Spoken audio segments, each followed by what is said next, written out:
Hello दोस्तों, finally मु ब्रह्मपुर सहर रे आसी पहुँच सारी। एबे चलतु बुली जावा पाखरे थिबा श्री अरविंद रेलिक्स सेंटर सबू आपण मारे रेडी तो। वंदे मातरम। ये देखछंती मांकर रूम मदर्स रूम।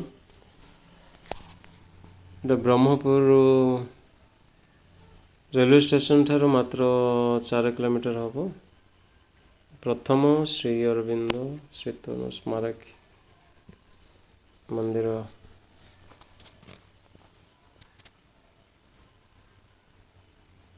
दिव्यजनन श्रीमांकर गोटे कथा मन पड़े, शत शत जीव जदि गाढ़तम अंधकार भितर निमज्जित हो रही था तेबे से किछि जायस नहीं।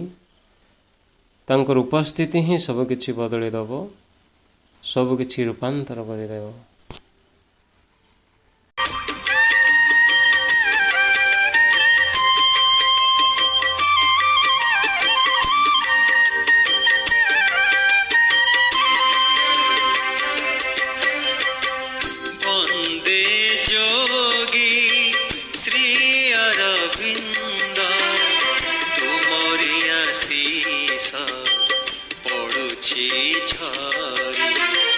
नूतन जगत करुछ प्रस्तुत कर कमल तुम दिय प्रसारी।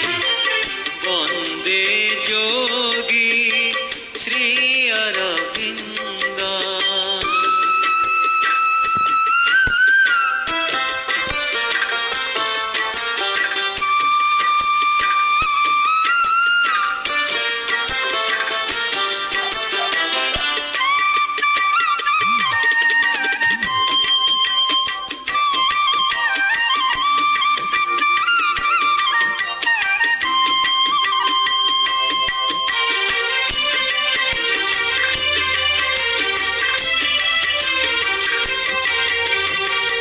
अति मानसर चेतना झराई विबलय पाशु ज्योति झलसाई।